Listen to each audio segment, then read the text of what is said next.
All right, here we go. Awesome. All right.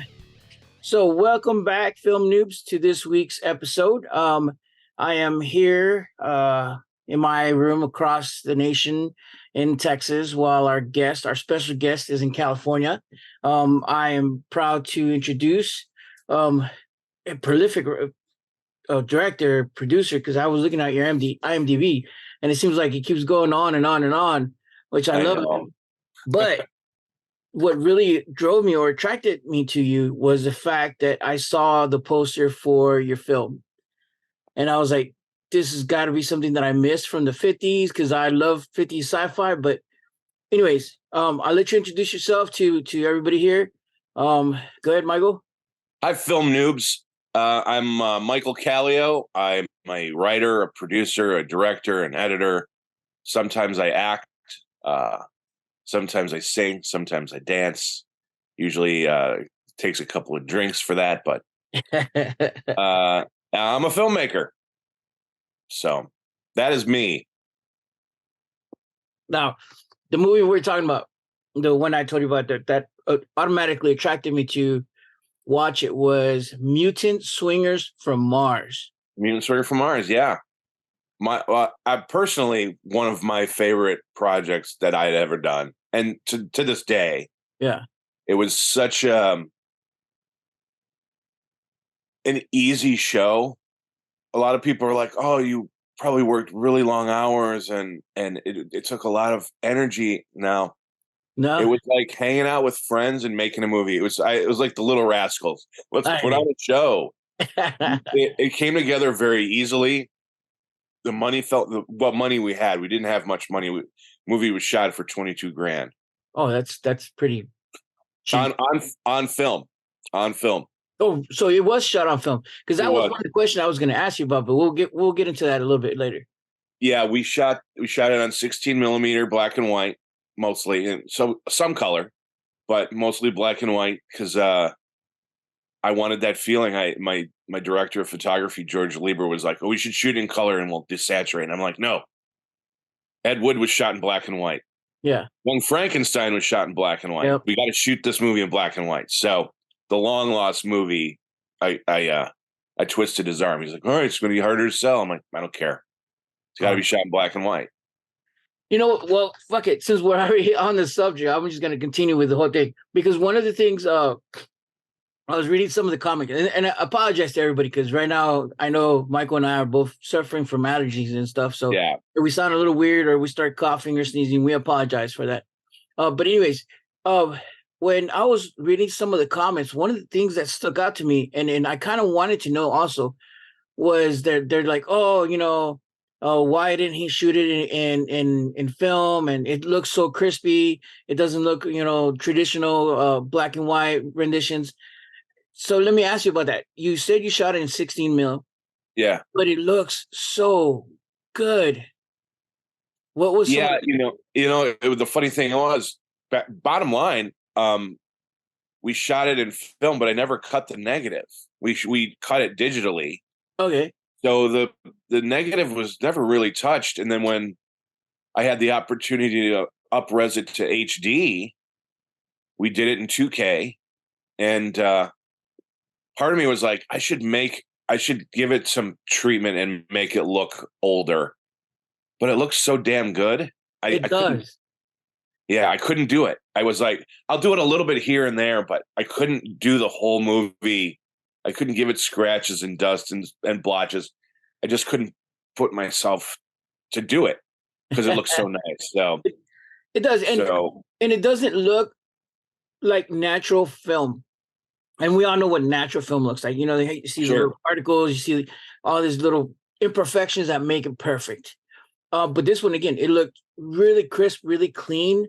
And so I understand now you did the 2K upres from a digital negative rather than a Yeah, from the negative, we had transferred from the negative to 2K, and then I reassembled the movie, nice, nice. which wasn't a lot of negative anyway. I mean, we when we shot that movie back in 1998, 19, late 97, early 98, uh, we hadn't touched the negative. We shot the film, and the negative went in the can, and it was transferred once. Wow. to Beta SP, and then we cut digitally, cut it on Avid. Back in it's been through various editing systems, Avid, Final Cut. I think at one point a Lightworks. We went through a Lightworks thing. But yeah, the negative was never touched, so it was still in pristine condition. It was kept in a storage facility for many years. Yeah. So it hadn't seen the light of day until we like reopened the boxes, and we're transferred to 2K, and it was less than 10,000 feet of film, Oh, so, because we shot what we shot. Basically, what we shot is what you see in the movie. okay. There were very few extra takes. We didn't do a lot of takes because we couldn't afford it. So we shot it like an Ed Wood movie. It was like, okay, perfect, moving on. That Yeah, was great. That first take was great. Well, I screwed up here. I don't care. It works for the movie. it works for the movie. Now, Yeah. that's another thing. Did you take into consideration the fact that it was something like an Ed Wood movie, to where it's raw, it's there, you captured it, move the fuck on? Yeah. Was it your plan from get go, or was it like, well, Yeah. okay, that's our budget, that's what we're working with? Yeah. You have two mental. There was definitely a pre-thought when we started shooting the movie. It was like, we got to shoot this like an Ed Wood movie, fast and furious and cheap, because we had sets. We shot we only had two locations. We had the bar location, which you see throughout the film. Yeah. We shot that in a day because we couldn't. I don't think we went back. I only think we shot there a day. We might have shot there a day and a half, but we really couldn't afford to go back because we didn't pay for it anyway. We got it for free, but we had, excuse me, we had sets in the round. So, because I was working in a studio in Farmington Hills, Michigan, called Illuminations. My buddy owned it, and we built the Mad Scientist Lab set, and then over here to the east we had the we call it the do-all set. It was like living rooms, offices, things like that. It was a quick switch around. Then to the south we had the spaceship interior, and then to the west we had like Backdrop World, which was that forest set. And we would just be like, okay, who's here? What actors are in the building? Okay, we're gonna shoot Mad Scientist. Great.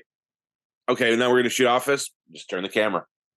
So you did it like old TV style, where they had, or actually the old studio film sets, where it would be a roundhouse. Yeah. From one to the other to the other to the other, and it was just a constant, shooting day. Yeah. And it was like, who do we have on the day? What can we shoot right now? How long do we have this actor? They have to go to work in an hour. Okay, we got to shoot them out.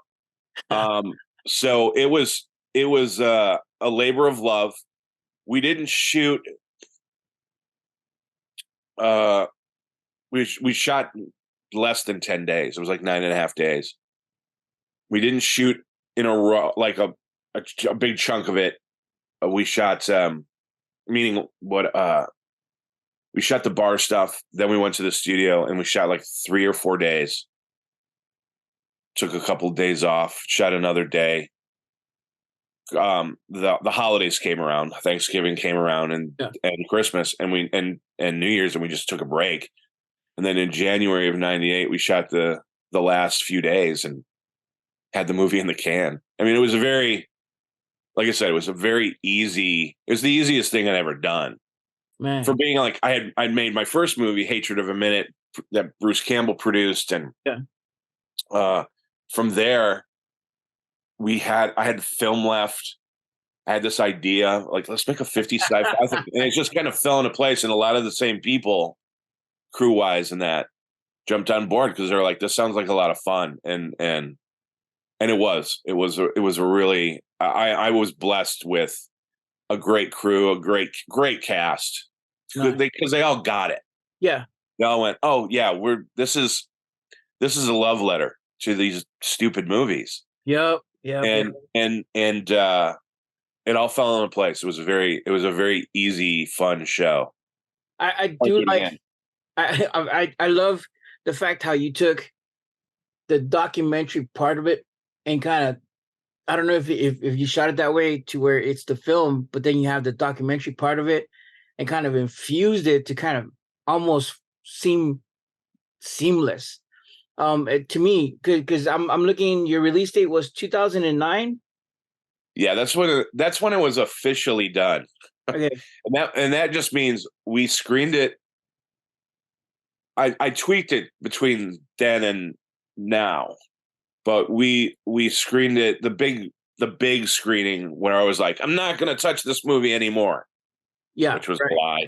Yeah, right. I tweaked it a little bit. I didn't do much to it, but it was we screened it at San Diego Comic Con in Nice. their film festival, and we had a nice turnout and fighting the noise of the giant line outside, but it was a fun turnout. And then I just started putting it in a film festival since then. It played Scream Fest the next year, and it played I think it's played like 15 or 20 different film festivals over the years, but I won a couple of awards. But nothing that made me rich yet. Yeah, I mean, we're filmmakers, so yeah, we don't get rich off this shit. unfortunately. Now, what was I going to ask you? Oh, okay, writing the script to filming it. What was your process? I think I wrote the first draft in like 3 days. It just kind of fell out of my head. Like I said, it was all very kind of serendipitous and fun and just an easy thing. Because as I was writing the script, I was just like, it doesn't have to make sense. It can be dumb. It can be silly. That's why at the end, spoiler alert, at the end, Rusty is talking to Air Force pilots, just like, "Hi guys, how's it going?" It's ridiculous, but that's where I think good comedy comes from a lot of the times. It's just pure ridiculousness of the situation. And those 50s sci-fi movies with their science and fact and things that lends itself really well to just being silly Yeah. and fun. But excuse me. But yeah, it was like I wrote it in 3 days. I left it alone. I looked at it. I was like, this is kind of funny. I tweaked a few things, but between writing it and making it was like 2 months. It just happened. It's one of those things. It was like it was meant to be, Yeah. and you were just on for the ride, and there was no real stopping it because once we started, it was like we have to finish this. And the original goal was to try and make a movie as fast as humanly possible. Write it, shoot it, edit it, sell it. But it took a long time to sell. Long time because Why do you no think that? one there was nobody in it at the time. I mean, Yeah. no one knew who the hell Jack White was until he was Jack White. Yeah. Um, it's funny. He even signed his contract as John Gillis, his real name, and in Oh. parentheses Jack White. And then when the line when it says how do you want to be credited, it's Jack White. That yeah, it all happened so fast. Unfortunately, it just took a long time for the movie to get released. Now, So once you released it, how long before you actually got picked up and got that almost not notoriety, because it's not really notoriety, but that how can I say it? That quantifiable, like, oh, it's a film, it's got distribution, it's worthy, so forth, and here we go. It now it's on to being cult, movie ish. yeah, yeah. It took many years. I mean, it was released during the pandemic of April. In April of 2020, it was like officially streamable. So how many years is that? So it took a long time. Yeah, But from 98 to 2020. yeah, Yeah, 22 years. yeah, Wait, no, is that right? yeah, something like that. I don't have my phone on me. Where's my? Oh. Could do calculations. Let's try it. He This said is the fun. 8. Yeah, this is the fun part of the show, folks, where Mike Kallio does stuff on his calculator on his phone. I'm the same way. I'm over clicking away. 22 years. 22? 22 years, Oh baby. yeah, because you said yeah. Okay. Damn, 22 years. And That's I a didn't give labor. up on it. I tweaked it a lot, but I didn't give up on it. That's a labor of love right there. Especially as a filmmaker, most of us would have been like, "Man, fuck it, dude. I made the film. I put it out. Nobody likes it. I'm done. It's gonna sit on my fucking hard drive, sit on my Sure. computer. It's done." At least most of us would have said that. I couldn't. Because I thought the film, and I'm not tooting my own horn. I think personally it's some of my best work. I'm very proud of it because it makes people laugh. There's some people hate on it and whatever. There was a distributor that was like, I hate this movie. And I was like, well, you must not like fun or laughter at all. You must be a bitter man. And he was Yeah. like, I'll never release this. I hope nobody releases this movie. I was like, wow, that's kind of rough, man. And I think part of it was like, it was like a movie he wanted to make all his life. Yeah. A little bit of that jealousy there, which is fine, whatever, be jealous or just enjoy the movie for what it is. Yeah.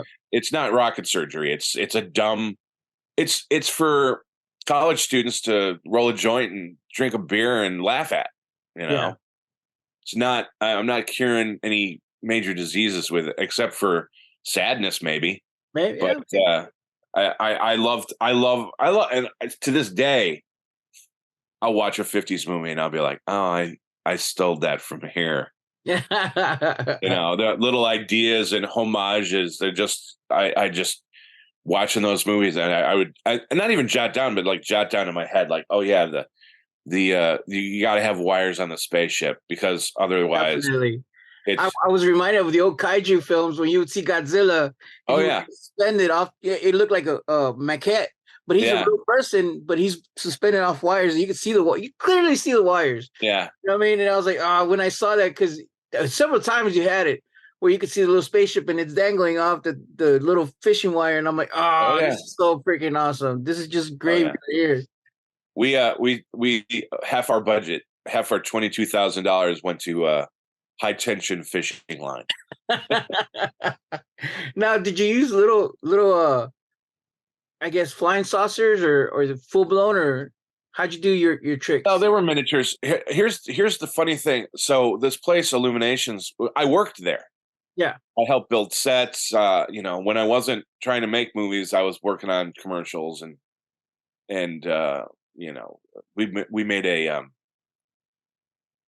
what's the term that an installation. It was a big safe door for a lottery thing for some trade show, and we did stuff like that. We built a miniature forest in the children's section of a library in Farmington Hills, and one of my coworkers took a Furby and ripped it apart and made it turned it into an owl that was motion censored. So when the kids would walk in the room, it would open his eyes and it'd hoot.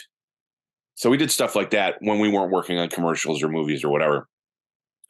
There was all of this stuff laying around: props, furniture, miniatures.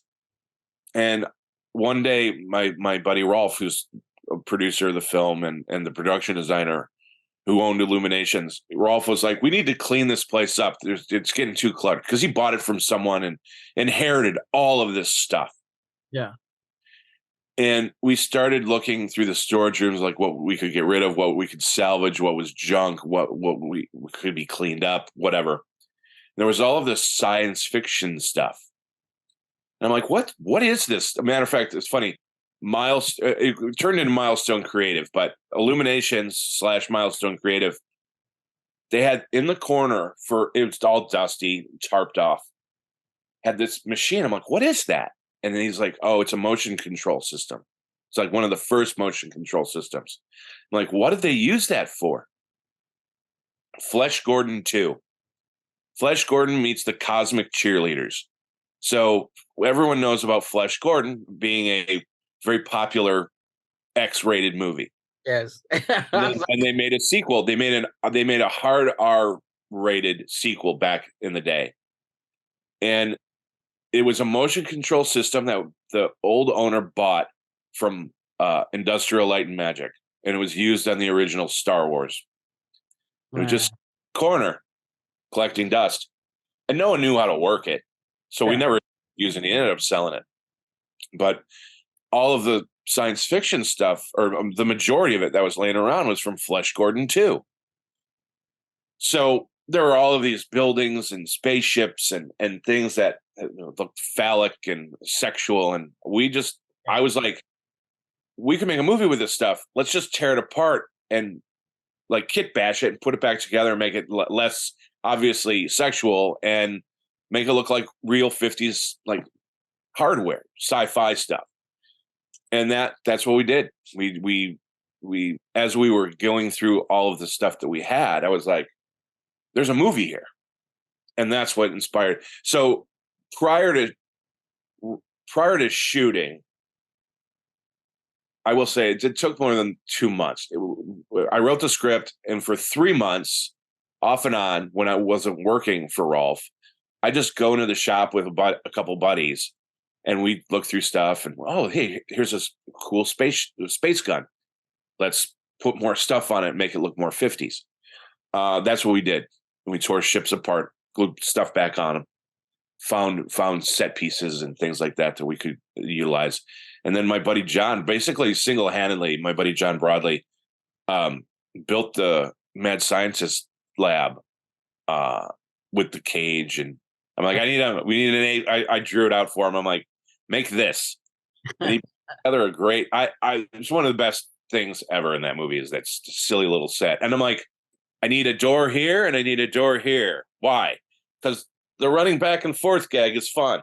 Yes, yes. Oh, it's like a cool Scooby-Doo show. You're like, exactly. So the set was built, and John did a fantastic job. And yeah, that's it. Again, it was meant to happen. All of these things were just there. Why throw them out? Before we throw them out, let's utilize them one last time. Let's make something with them. Then somebody spent time building this stuff. Let's revamp it and use it for our own purposes, and then we'll throw it out. Well, we never did. I was going to ask you about that. Did you keep any of the old sets or props? I've got. What do I have? I used to have the alien heads. Those were borrowed.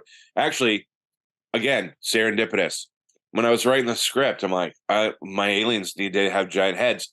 I had helped sculpt giant heads for a grocery store commercial. Grocery store? Yeah.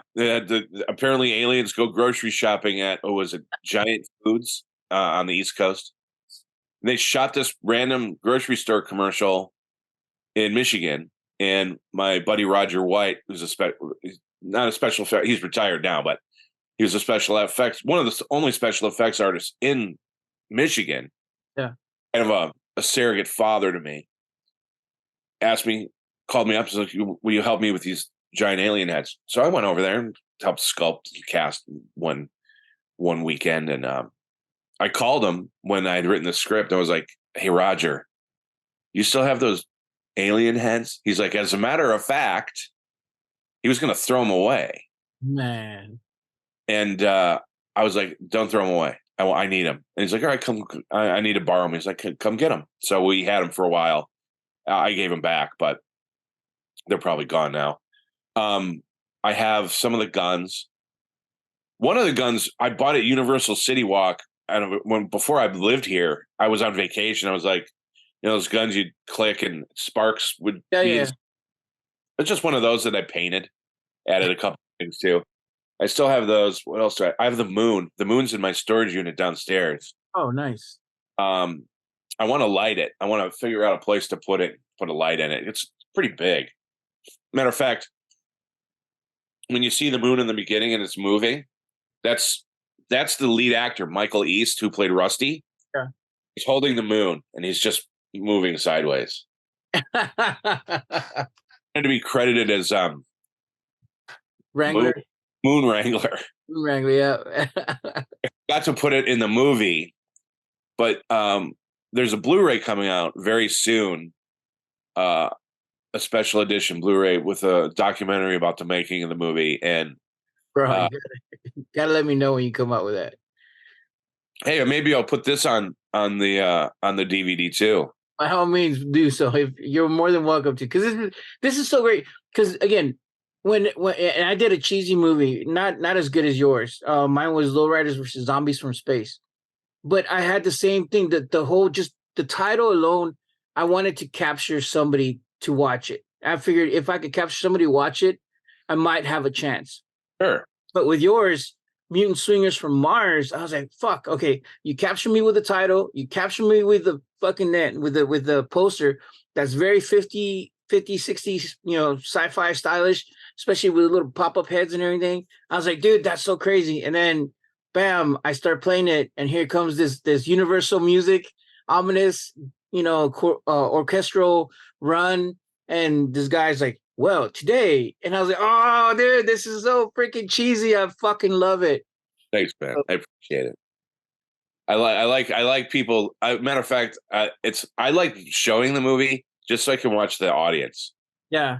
I had we did one of the festivals we did was Zed Fest that's here in Burbank, and I don't remember the one girl who couldn't stop talking to me about it. She was some an aging scream queen, but she was hanging out with the woman who played Dante's girlfriend in Clerks. Okay. And they were both in love with the movie, and I was like, this is kind of cool, like acknowledgement from independent actors and like-minded people. I appreciate the love, because movies are hard to make. They are. This particular one was not. Hey, I can go to my grave and say, like, one of the easiest things I ever did in my life was to make that movie, because I'd show up. In my first movie, I acted in it. Yeah. I was the producer. I was terrified because it was my first movie. I was overwhelmed at times where I was directing several people. And I, it's something I've always wanted to do. I mean, I started making movies when I was 6. So I like pointing a camera at people and making them do dumb stuff. But, because all this is, well, all right, you pretend you're cool and I'm going to film it, or you pretend you're scary and I'm going to film it. It's all make believe. It's pretend. You're playing pretend. It was easy. I walked on set every day and we'd just laugh, and we didn't work long hours because we didn't have to. We were shooting, such low ratio of film and doing that. Oh, that take was perfect. Oh, I screwed that up.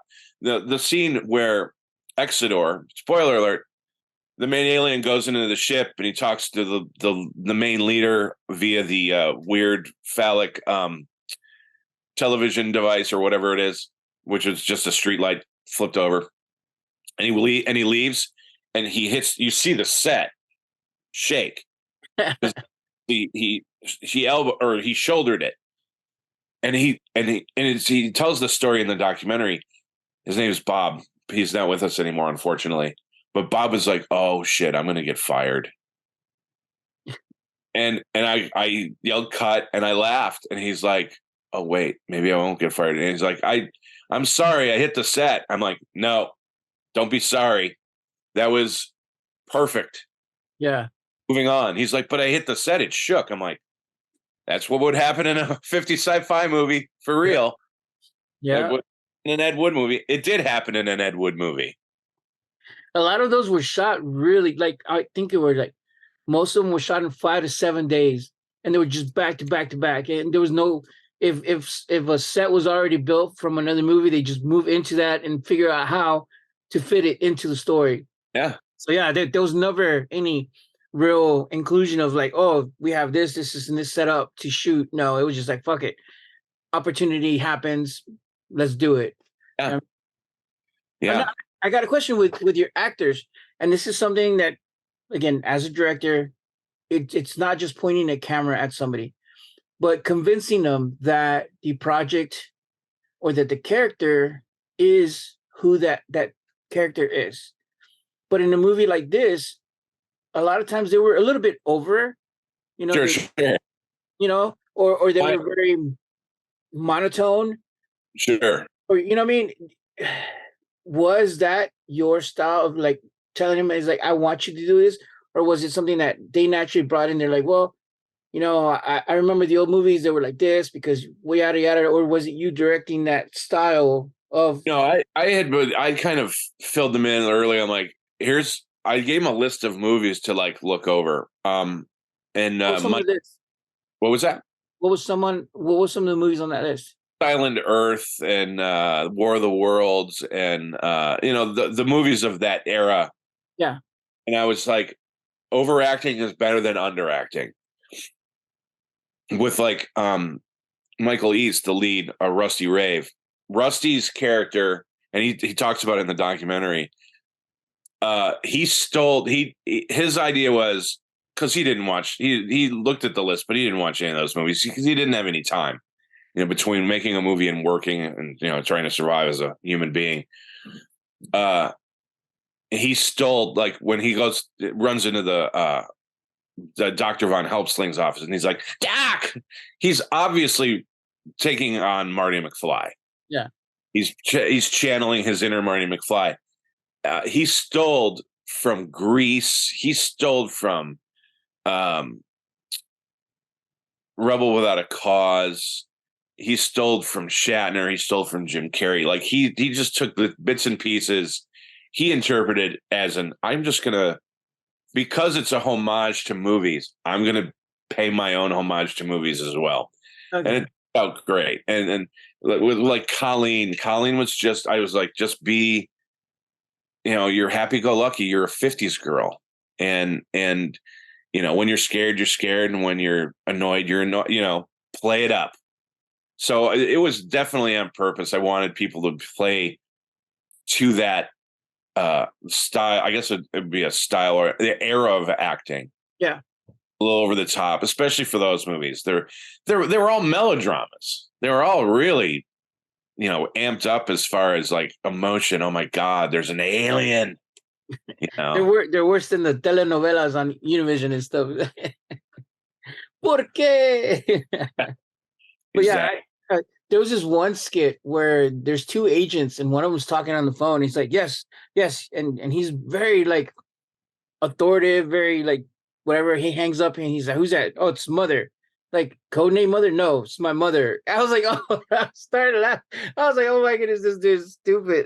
I was like, oh my, oh my. But yes, there's times where you're like, are these actors really trying hard or just because he was very serious, very like stoic, very da da da da, and he hangs up. He's like, "No, it's my mother," and he walks off, and it's like didn't crack a smile, nothing. Just Yeah. Yeah, and there were a couple of those actors too, where they did they're, I guess, typecast, but not really. But they look the way they look, and they're put into various. Richard Jewell, who you're talking about, he played cops and authoritative figures and all the time, and I'm like, oh, he's one of the Men in Black. He's got to have some fun. all right, so that would explain it because yeah, he was very Men in Blackish, but it was more of pre Men in Black era because everybody after Men in Black, the movie, they kind of take that as like the form of what they should be, whatever.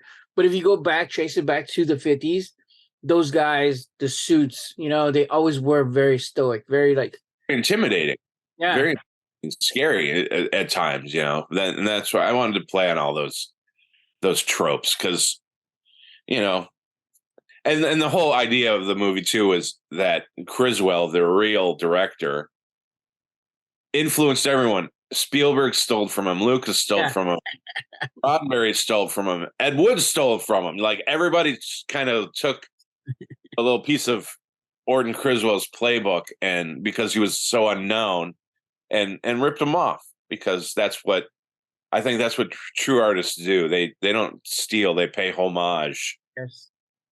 All right. What's the name? Damn, what I forget his name now. Tarantino. That's what he's always saying. He's like, I don't rip anybody off. I pay homages to them. I'm like, yeah, okay, we'll let it ride. Yeah, Let that one ride. between ripping stuff off. Now I got a question for you. Sure. Based on with the 22, how hard was it? Because this is you did this pre-COVID era, and it was late 90s versus now. Raising funds for your film back then, and maybe now because you do have other projects in works right now. How hard has it been, or and you said this was pretty easy, but what are some of the ways that you went through to raise that money? I've always back then.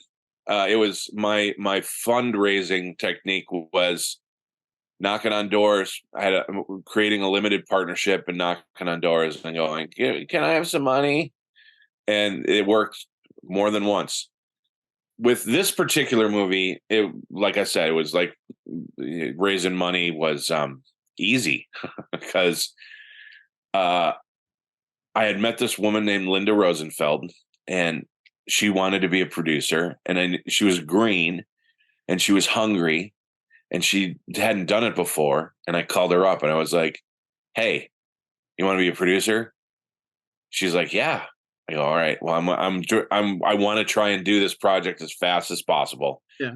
And we were only asking for 30 grand. We didn't even make our goal. Didn't need to. Yeah. Um, and she's like, "Okay." I said, "You know anybody with money?" And she's like, "Yeah, I know some people with money." I was like, "All right. Well, here's the deal. Here's the prospectus. Here's the limited partnership uh, paperwork, and go." And within an hour, if that, she had already raised like 4 grand. Oh wow. Just start calling her. She called her folks. Her Yeah. folks gave her some money. Her grandmother gave her some money. Some friends in Florida gave her some money. My mom and my grandma financed the majority of it. My mom threw in some money, and my grandma matched it. And we, like I said, we had basically we had our money within a week. Nice. That's really good. And it was easy. That was easy. The first one was harder, and it hasn't been easy ever since. I mean, trying to raise money for a movie is a chore I don't wish on my worst enemy because it's hard. I've been very lucky. The last movie I did prior to this horror movie I just finished, I during the pandemic, I was approached by a producer who claims he's I save these for first time filmmakers. I have a project that has distribution. I'm trying to help out this distribution company with this was during the pandemic uh, because they need content, and are you interested in making a found footage slasher movie? And I read the script and I was like, it needs work, so I completely rewrote it, and the budget was $2,400. That's nothing. That's not even a good used car. But because it had a distribution deal and no one else was banging down my door, I was like, I will accept this challenge and make a movie for $2,500. It was $2,500. I had to pay the other writer $100 out of my budget, which you got to do what you got to do, I guess. But we pulled it off. It's actually on Tubi. It's called The Scout. The Scout. Yeah, and not to be confused with the mid '90s movie with Albert Brooks and Brendan Fraser. This one has a spooky guy on the cover with a machete, which isn't even in the movie. They've That's done that to me. sometimes it's like, here, take my movie and distribute it, and then they throw artwork on it, and you're like, this has nothing to do with the movie. Yeah. Although that's killer in it. That mask ain't in the movie. That machete ain't in the movie. Mine had an atomic explosion in the background. I was like, where in the fuck did y'all add this to the movie? It's a zombie movie. Wait, it's the Lowriders. How the fuck you get a fucking atomic explosion Okay, whatever, guys. Yeah, it's in distribution. That's all I cared about. Good. Yeah, All right. Okay. uh, are you making any money off it? About 6 cents a minute or some shit like that. I That's still get good. my royalties check, so that's all that matters. Um, but what was I saying? Oh, after that, uh, I screened the random thing is I screened the movie at Screamfest Yeah. uh, the following year, and excuse me, a couple friends came up to me afterwards. They're like, "We want to get in the Mike Kallio business," and I'm like, "Well, what does that mean?" So we want to finance your next movie. Nah, and I've been friends with one of them for a long time, and the main guy who dumped the majority of the money in, Josh, I knew him. He talked about producing movies, but Yeah. there's a lot of talk in this town. There's a lot of talk about making movies, and not just this town, but everywhere. Yes. But there's not a lot of action. Yes. When the And check he needs to be cut. next movie, and I'm like, oh, that's adorable. Thinking to myself, this guy doesn't have any money. Otherwise, he'd be financing movies all the time. Little did I know that he had dumped money in other things, and he's an actor too. And I was like, yeah, yeah. What he goes, what do you want for your next movie? And I just made a $2,400 movie. I'm like, this guy doesn't have any money. I'll make it easy for him, and yet give him enough rope to hang himself with. I went 10 grand. And he's like, okay, what are you gonna make? And I'm like, I'm gonna make a Christmas movie. And he's like, a horror Christmas movie? I'm like, no, just a weird, quirky Christmas movie rom-com. That's what I want to do next. I don't want to do a horror movie next. I want to do something completely odd, not out of my wheelhouse, because I love Christmas movies, and the weirder the better. We have our. He's like, you want to make a Hallmark movie? I'm like, no, Hallmark, Lifetime, they make those kind of Christmas movies. I want to make my kind of Christmas movie. So he's like, all right, you're going to have money in your Venmo account by the end of or beginning of December. And I was like, sure, whatever. He called me on November 32nd or the last day of November. He's like, check your Venmo account. And he hung up. And I looked at my Venmo account and I was like, there's $10,000 in my Venmo account. Fuck, now I got to make a movie. And That's what you get. oh, that hopefully that's gonna be released this Christmas as well. Yeah, you get sometimes you get what you wish for, and sometimes you shouldn't wish for stuff.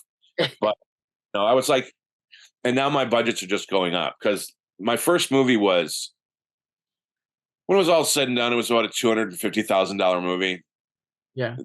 and then I went from $250,000 to 22 grand, and then I made a movie for $1,000 that never got finished, but I'm in the process of doing something with it now.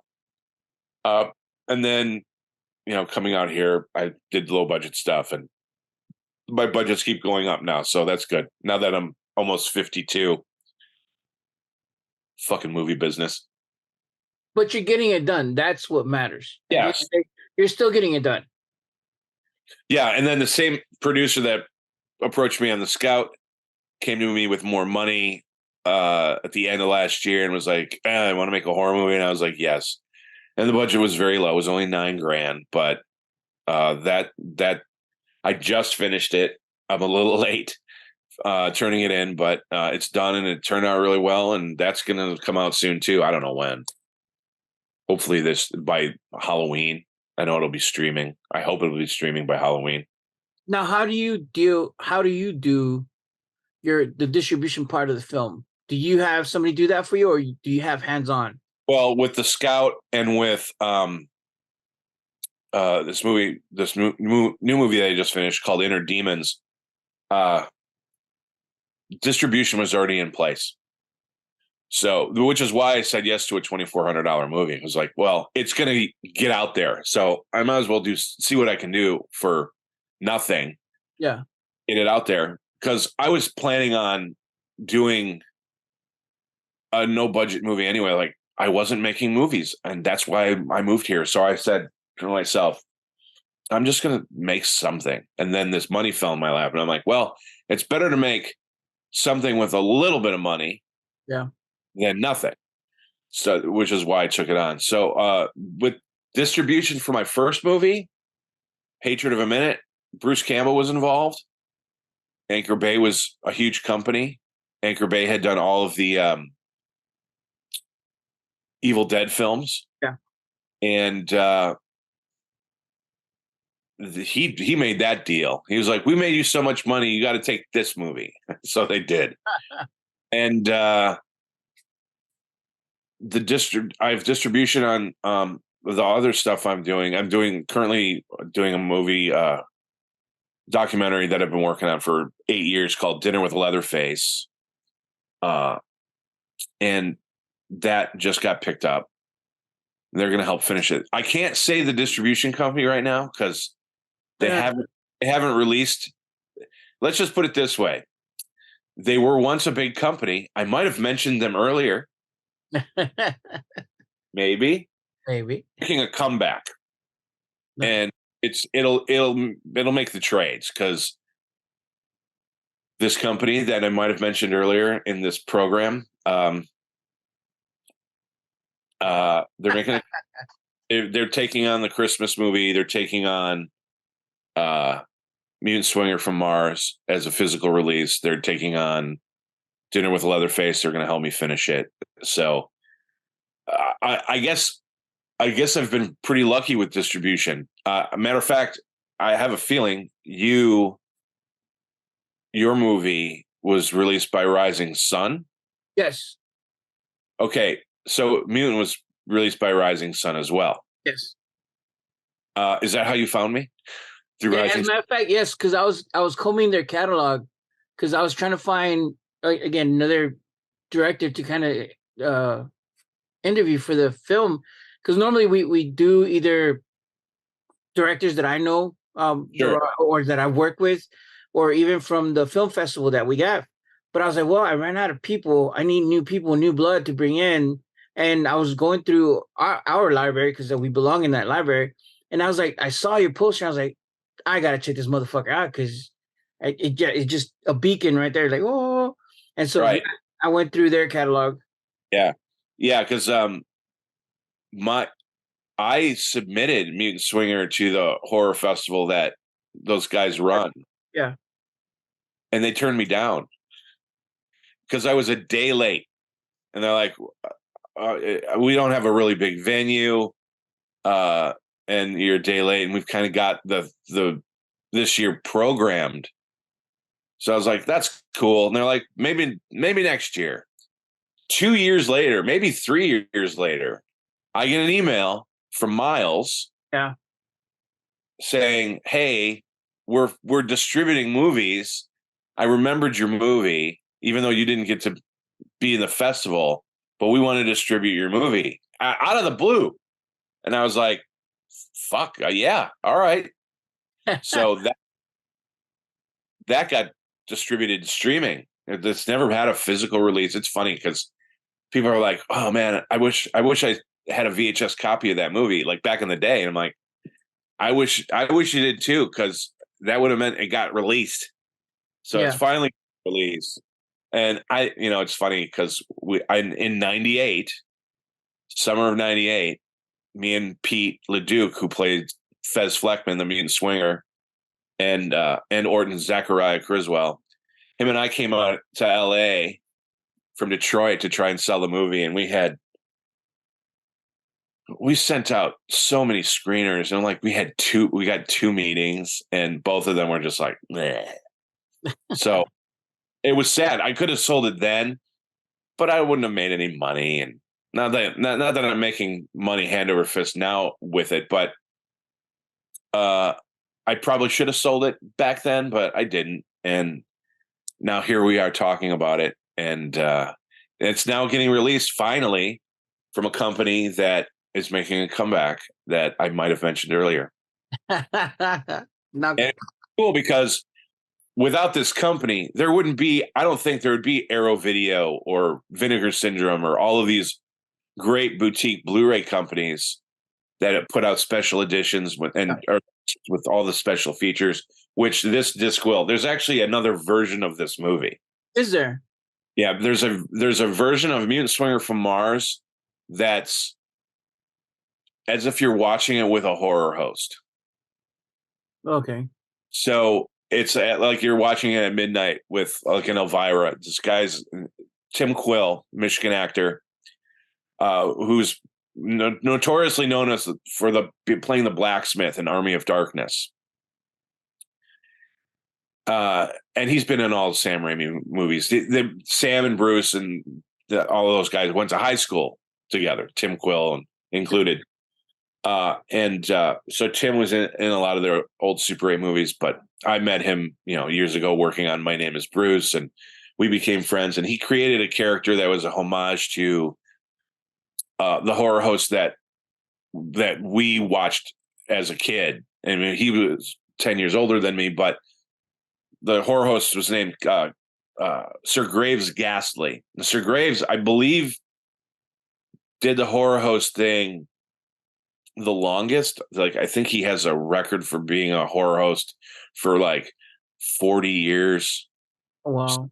But he was Sir Graves was a staple in Michigan for many years, many generations, showing bad movies. And the weird thing about Sir Graves was he would do these skits. He'd sing standard or lip sync standards by women dressed as a woman, and did like these weird like he'd paint a mouth on his chin and flip upside down and talk like that. Like, it was the character, I think his name was the Glob.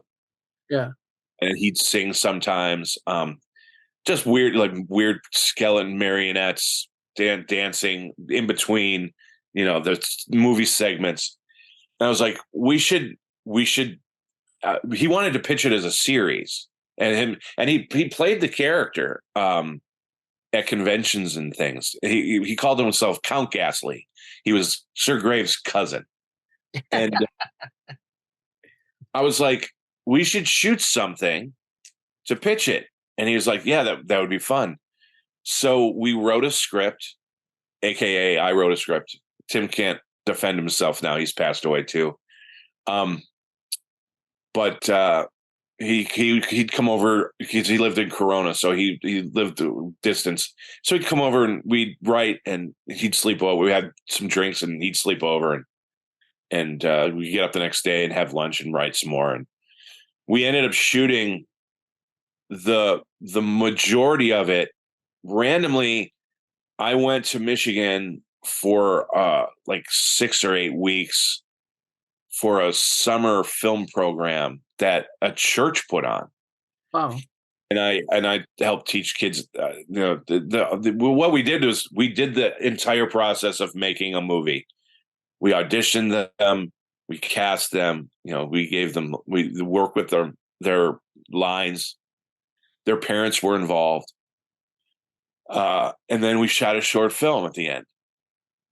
And during that time we were there, Tim ended up raising a little bit of money. We ended up getting a set build in a studio that was used for Oz the Great and Powerful. Nice. Which was shot in Michigan. Yeah. And these sound stages were new. They were, you could park a couple of space shuttles in one of them. And we were in a tiny little corner of this massive studio with our little set and completely empty. The rest of it just completely empty, surrounded by a giant blue screen. And we shot this in a little rinky-dink. We did utilize the giant blue screen for sure. But shot in this little our little rinky-dink set in this massive soundstage. And we ended up doing some pickups here in California in my ex-roommate's bedroom that he barely slept in. And it was like a mattress and pretty much that's it. Threw up a green screen in there. He lived across the street. got this a bunch of silly sketches and things in homage to Sir Graves Ghastly, and we peppered it in through the movie. So when you watch on the upcoming release, there will be what you saw, the 86-minute version. Okay. Then there's an hour 47-minute version, and it's what we added was the Count Ghastly stuff. Yeah. So like fake commercial breaks and things like that. But he does dumb stuff, and there's little sketches and in between, and it's all homage to that. And actually, it screened this version only screened once. It screened at a pop-up drive-in in Burbank during the pandemic, and I was like, I want to show this version. Yeah.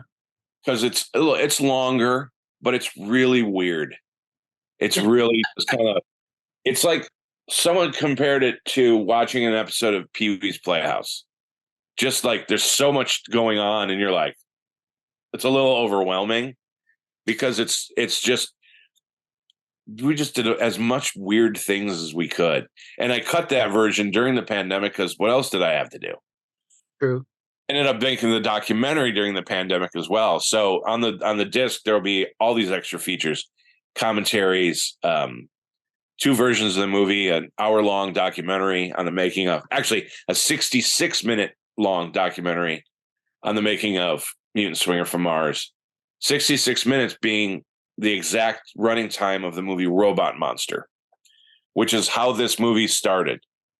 Me and Pete, who played Bez Fleckman, he worked at a health food store called Betty's in Birmingham, Michigan. We had met through the Detroit Filmmakers Coalition, and we started to hang out, talk movies and stuff. And I would just go to Betty's while he was working and shoot the shit with him and hang out. And our original idea was let's make an indirect sequel to Robot Monster, and at the time we were calling it Robot Monster 2000. and we were really planning it. The more we started talking, the more we were like-minded as far as we like Frankenstein and we like Jerry Lewis movies, and because the movie is basically the Nutty Professor in a way. It's my homage to the Nutty Professor. Meets Frankenstein. And we were like, we started to kind of stray away from the Robot Monster 2000 thing because we're like, let's just make something that has all of those elements, those silly, fun, cheesy 50s elements, but make it our own. Like, why rely on a notoriously silly, quote unquote, one of the worst movies ever made, which it's not. It's just a stupid, guy in an ape suit and diving helmet. I mean, that's genius in my eyes. It is. It's creative fucking. Yeah. And the bubble machine that I always loved, like that's the atmosphere on this hostile alien planet. You have a guy in an ape suit and a diving helmet with a bubble machine. That's all right. I buy it. Whatever works. Yeah. But yeah, we were kind of like hell bent on doing a indirect sequel to Robot Monster, and then we were like, no, let's just do our own thing. So Mutant Swinger kind of came out of that, which is David, I can tell you stories for days. This would be No, I'm loving it because again, it goes to the fact that as a filmmaker, most of the time we take ourselves way too fucking serious. Yeah. Like way too serious. And the fact of the matter is, as a filmmaker, our only job is to entertain. Yeah. When you leave that theater, I've either made you cry, made you be angry, made you sad, horny, something, but I emoted something from you, and that's my job as a filmmaker. And if you can't do that, then you're not a filmmaker. And this movie made me laugh, made me chuckle, made me like, oh my gosh, this motherfucker got away with this shit. I was like, so I was all over the place, and I loved it. And that brings me to one of the last things, because again, I don't want to take up your time. With dealing with criticism, as a filmmaker because of the nature of the film versus, again, most contemporary, critics and all this bullshit that, want to say, well, your movie is not quality because XYZ, or it doesn't look like it was shot on 50 millimeters or whatever it is, or you could see the flap of the fucking Yeah. makeup because he didn't put it on correctly. Well, it wasn't meant to be put on correctly. Oh, I that was did that was one thing. Everything was on purpose. The makeup guy, the first day he did it, he had done it for the bar. We shot the bar first. Yeah. And it was the alien comes out. I'm like, wow, that looks really good. And he's like, what's wrong? I go, it looks really good. I'm like, it's too good. Up. He goes, really? I'm like, yeah, these things don't have to be perfect. This is on purpose. Make it bad. And he's like, are you sure? I'm like, yes, I'm sure. Fuck it up. From then on, I'd be like, how long on makeup? He'd be like, 15 minutes. I'm like, I'll give you 10. Criticism's always hard. I used to take it seriously. I used to take it personally back when I released my first movie. Yeah. Through Anchor Bay. It was when Ain't It Cool News was the thing to read. And I was reviewed by Capone, the Chicago Ain't It Cool News main affiliate. Everyone knew who Capone was. And he didn't like my movie. And he wasn't kind because I acted in the film too. And I'm not the greatest actor in the world. Truth. Sorry, folks. I'm just not. You just look good. That's all. I just look good. I took it to heart. It especially because it was my first main review on Ain't It Cool. Yeah. And, I was a little devastated. Funny story though. Years later, Bruce Campbell. Did I drop that name? Oh, yeah. I can't. But he produced the movie. He helped me produce the movie. The story is true. He called me up. He's like, proud of it. Shit. of course, I get shit from some people about it sometimes, but whatever. But I'm jealous. I'm like, fuck. I wish I could drop his name a couple times. Like, I think your counter is up to, let me see, about 10 times you said Bruce Campbell. There you go. 7, yeah. I'm gonna say at least two more times. Okay. He calls me. He's like, hey, I'm in town. You want to get together? I was like, sure. He goes, by the way, this weekend I'm driving to Chicago to screen Bubba Hotep. Do you want to go? You be my navigator. Like, fuck yeah. So I rolled with him to Chicago, and we were greeted at the Landmark Theater, which was several stories high, like 7 or 8 stories high. Yeah. The theater each floor, the mezzanine at the bottom. Greeted by the manager of the theater, and we jumped on the elevator, and the manager's talking to Bruce. And he's like, "Oh, there's 3 guys here." And we're like 4 floors up, and we're going up the elevator, and it's a glass elevator. And he goes, "Those 3 guys down there, those are the guys that are here to interview you. One of them's from this rag, one of them's from this magazine, and one of them's Capone from Ain't It Cool News." And I looked down with this big grin on my face. And he looked up at the exact same time. And he was like, he recognized me. Nice. And I was like, boy. And Bruce was like, what are you so happy about? I said, Capone is the one that trashed Hatred of a Minute on Ain't It Cool. He goes, oh, really? Okay, well, I'll make him interview me last so you can fuck with him in the lobby. Because they were in his office, and top floor, 8th floor, it was like a door, the management office, and 2 inches. And there wasn't really it was a big floor, but it was just a lot of empty space. There wasn't really anywhere he could go. So I sat next to him. kind of glaring over at him, staring, smiling. He's sitting there looking at his notebook, kind of nervous. And he finally opens his mouth. And he's like, I know who you are. And I said, I know who you are too. And he was squirming. It was kind of fun, torturing a critic. Yeah. And I said, you know what? I'm not mad at you anymore because I know I could just throw you over into the mezzanine if I wanted to. And he got really nervous. Like, I'm going to throw a man. Yeah. Because he didn't like my stupid movie. Your first, yeah. Yeah, he was nervous. And I was like, don't be nervous, man. You're cool. And we had a nice conversation. And I talked to him about Mutant Swinger from Mars. And I was like, that movie you'll like. If you didn't like Hatred, you'll like Mutant Swinger because I'm not in it much. And to his credit, and wherever he is, I'm sure he's not writing for Any Cool News anymore. I don't think anybody is. He wrote about Bubba Hotep and then mentioned me and how cool I was at the end of his article. And I was like, oh, good for him. I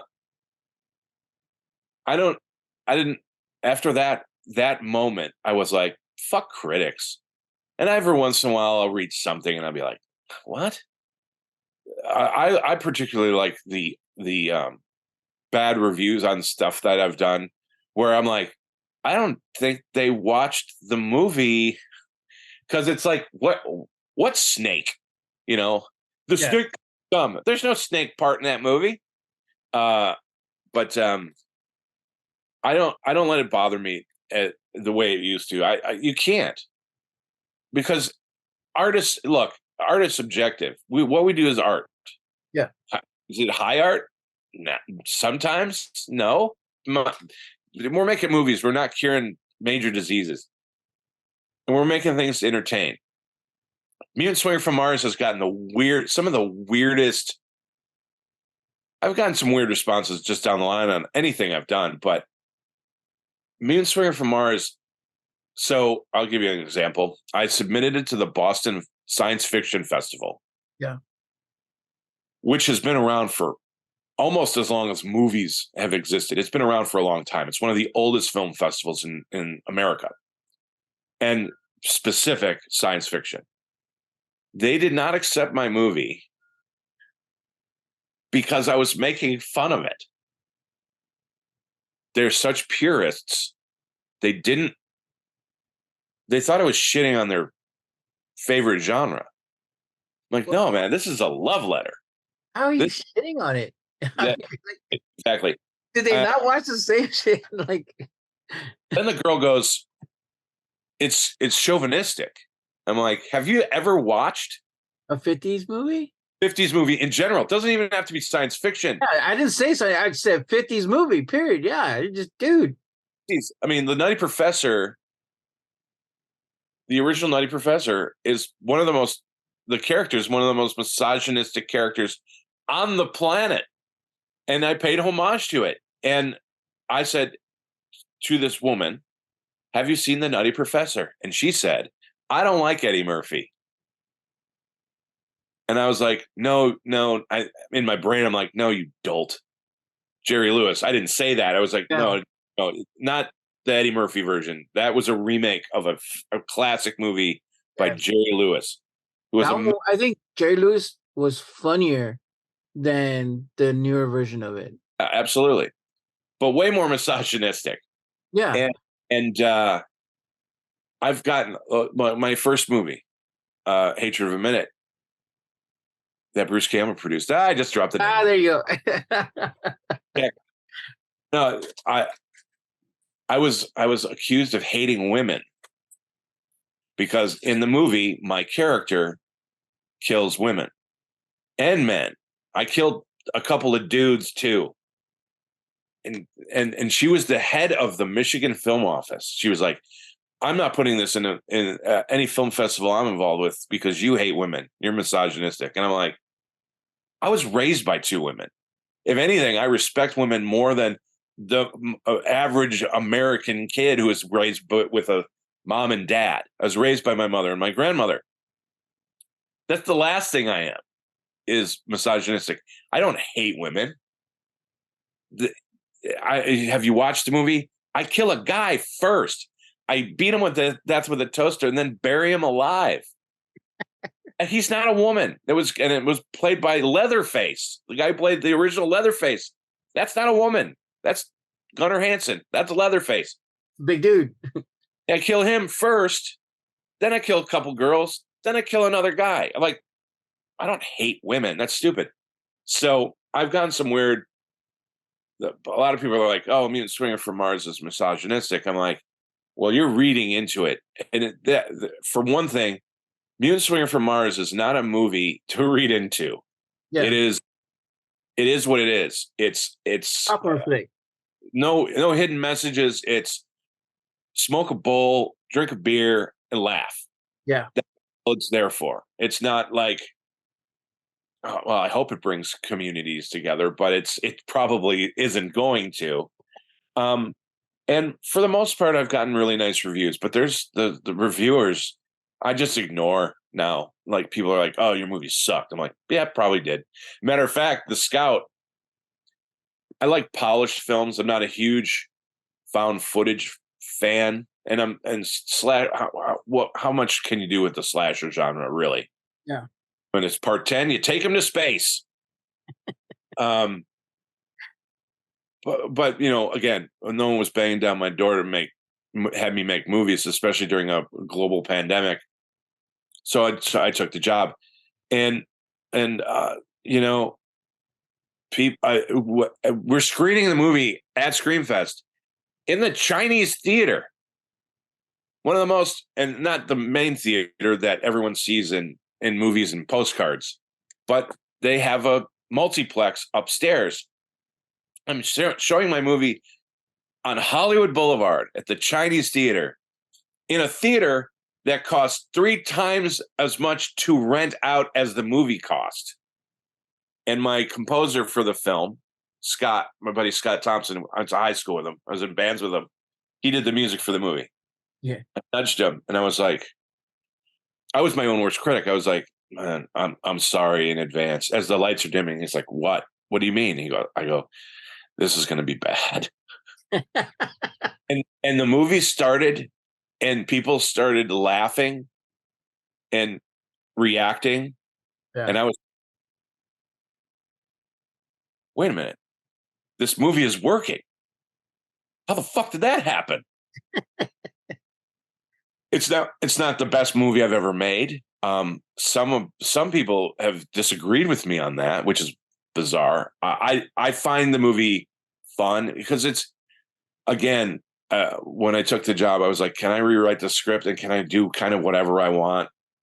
And the executive producers are like, yeah, just as long as you have the same title, which I wasn't a fan of, but it's about a location scout that goes horribly awry. So The Scout, whatever. Yeah. And it had to have the same amount of kills. I threw in an extra kill for him just for fun. But I thought the movie was going to just fail. And there are reviews. They're like, this movie sucked. Waste of my time. I'm like, yeah, I still got your damn money, didn't I? Yeah. It's on Tubi now. It's free. But some people, I mean, it actually got a physical release. DVDs came out.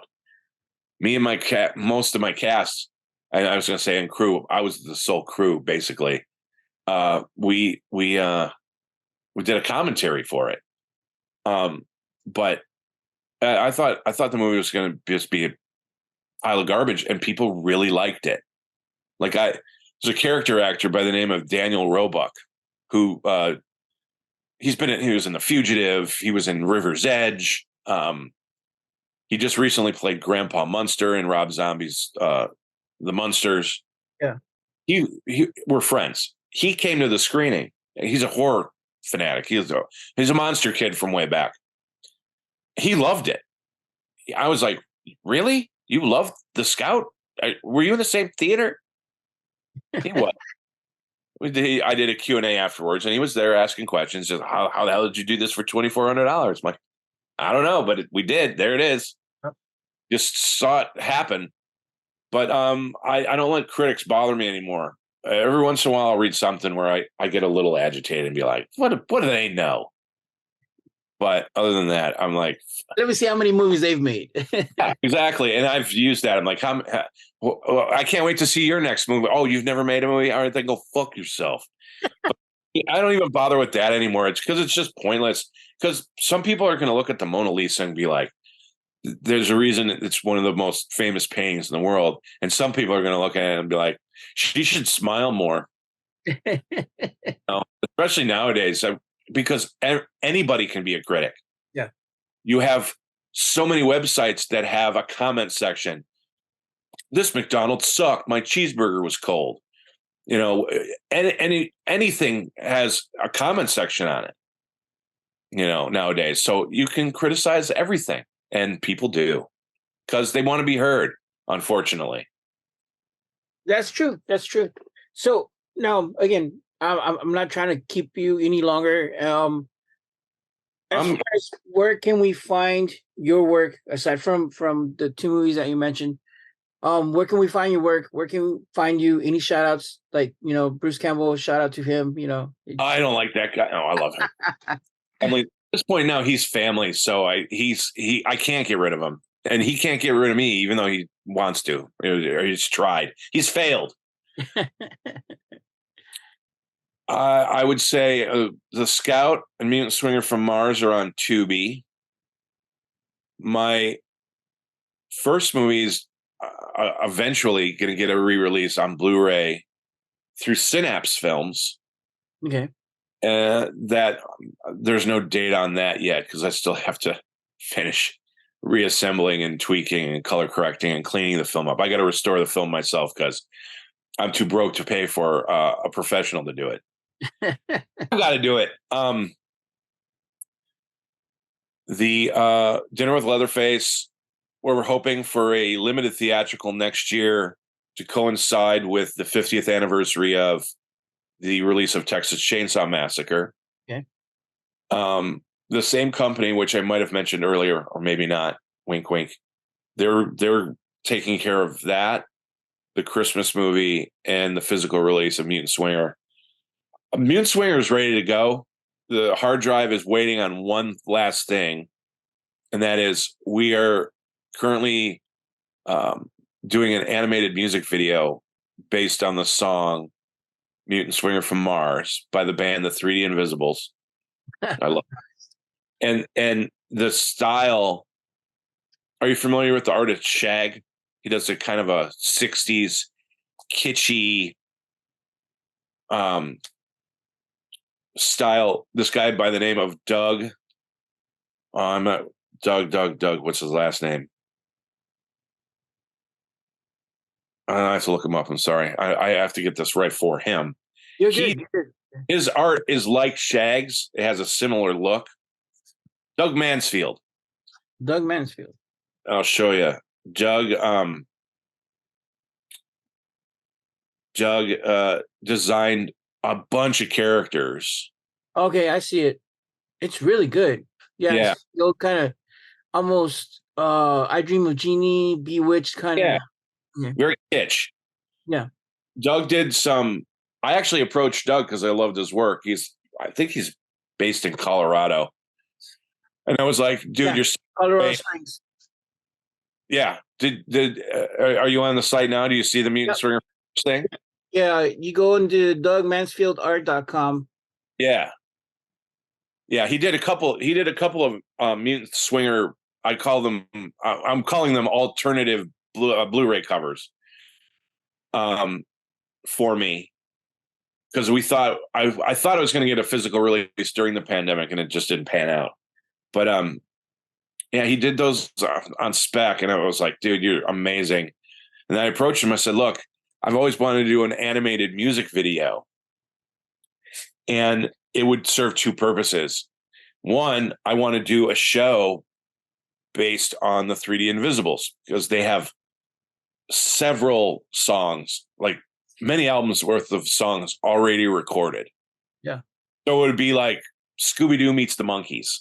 So this band gets into these crazy predicaments and they solve mysteries. and that's what they sing about. They sing about sci-fi and horror.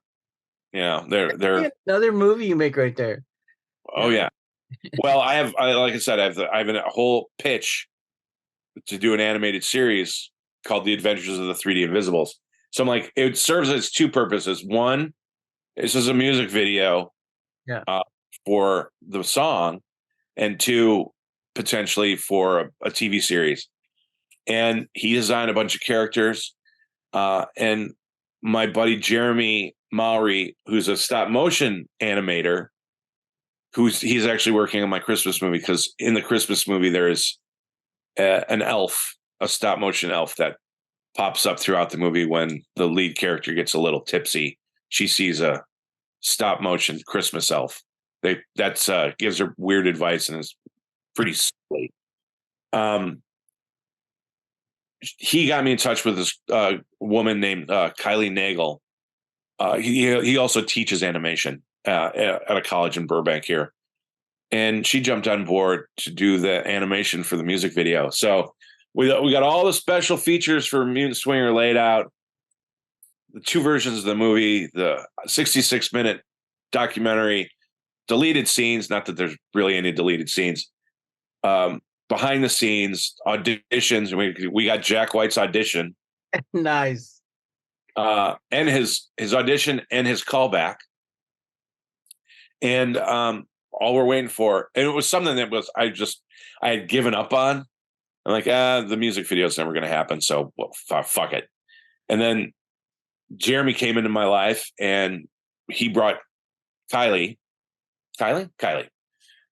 I always want to call her Kaylee because I know a Kayla and a Kaylee. Anyway, confusing. And your watchers and listeners really needed to know that. But Kylie came in, and she's animating. She's not animating as we speak. She's on vacation, but she should be done by the end of the month, which then we'll drop that last piece on the hard drive and get her going.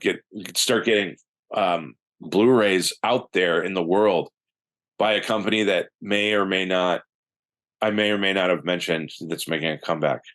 Nice. Well, once you do make that comeback, or once it does get released, please, man, let us know so we can put it out there, and I could buy my copy and have it sent out to you so you can sign it for me. Of course. I'm trying to collect everybody that we interview, because I'm like, one day one of y'all is gonna make it really, really big, and I'm gonna be like, dude, I interviewed that motherfucker, and he was funny as shit. Of course, him and Bruce Campbell and yeah, so forth. I had to drop it for you one more time, so that's perfect. Will you Bruce Campbell? But no, in seriousness, I loved your movie. It was great. It was a great freaking time watching it.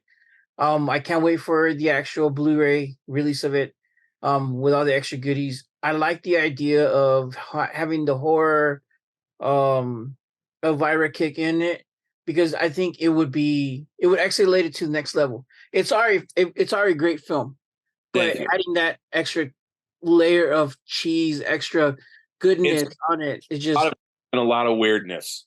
Yeah, so I could just imagine a lot of Three Stooges gags. There's a whole gag. Do you remember Laughing? You're young, but it was a show in the 60s where every once in a while there'd be Goldie Hawn. It was one of Goldie Hawn's first things. She was in a bikini and painted all 60s hippie, and she'd be dancing, and then they'd freeze, and a door would open on this wall, and there'd be a celebrity, and they would, or two celebrities, and they would crack a joke. Yeah, I remember that. Yeah. The Hee Haw did something similar, where it was like some musical thing would go on, and then they'd pop to a shot of two people, and they'd tell a joke. Yeah, and then back.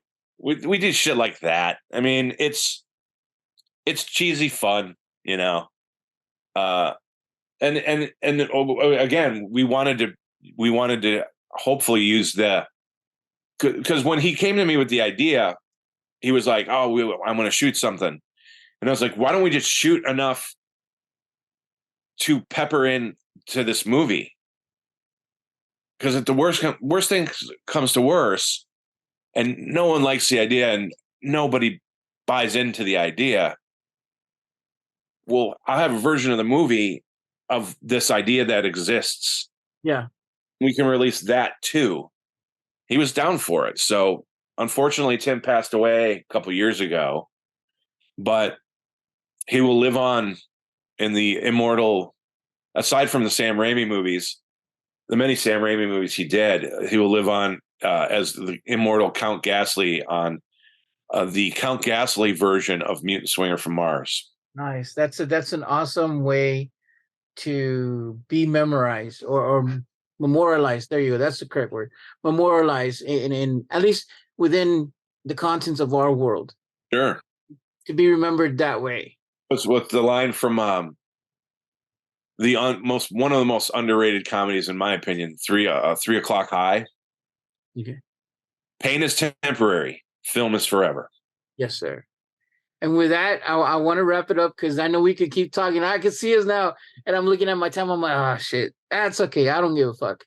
I've had a great time talking with you, Michael. Oh, yeah. Thank you very much for being on the show, for talking to us, letting us know about your movie. And if you haven't seen it, guys, again, Mutant Swingers from Mars. It's on Tubi. It's a great time. Like Michael said, you can sit there, smoke a joint, have a beer, freaking have a drinking game to it. You could do so much with it. It's a great little film. It's just a homage to 50s sci-fi films, that cheesy goodness, if you love it, because I know most of the guys who listen to us do love those type of films because that's what we love here, and we always talk about those type of films. So again, Michael, thank you for being on Thank you. Film Noobs. If you do get the chance to see Mutant Swingers from Mars, please hit the like, share, review it, do something with it. Don't just let it sit there. The metadata matters, especially again for independent filmmakers. That's how we get our word out. That's how we get our movies into the masses. So if you can, guys, again, continue to support independent film. Until next time, next week. See y'all then. All right, guys, keep watching film. Bye. Hold on.